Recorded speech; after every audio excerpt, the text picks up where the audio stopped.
Things are going to get really lit though when tools like this start doing everything in parallel, like Google's AlphaCoder, which currently beats 85% of competitive programmers, and it does that by using an LLM to generate thousands of possible solutions in parallel, then picks the best one. In the future, you'll be able to post a job just like you would on Upwork, and 10 minutes later, Devin will come back with 1,000 different apps, and you can choose the best one. In fact, Devin is already doing real jobs on Upwork and getting paid for it. So I guess that makes it official. They took our jobs. Devin can learn new technologies, it can build and deploy apps, it can fix bugs in existing code bases, train its own AI models,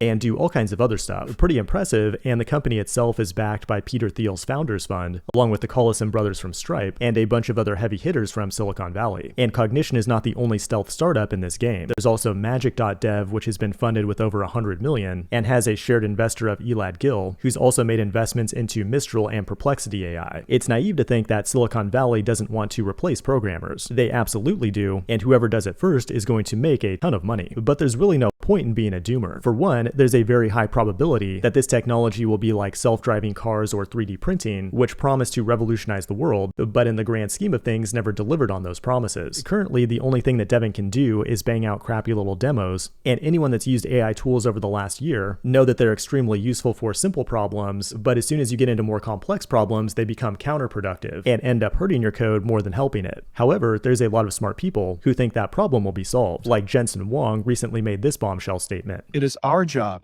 to create computing technology such that nobody has to program. Everybody in the world is now a programmer. This is the miracle of artificial intelligence. But even if Devin succeeds and coding becomes an archaic skill, there is a solution to that depressing outcome. And that, of course, is the once daily pill I'm working on with Pfizer. It's a dimethyltryptamine-based gene therapy that rewires your brain for optimal coding performance. Common side effects may include headache, diarrhea, geometric hallucinations, ego death, and physical death, so don't let the robots take your job. Ask your doctor if getting Fireship pilled is right for you. This has been the Code Report. Thanks for watching, and I will see you in the next one.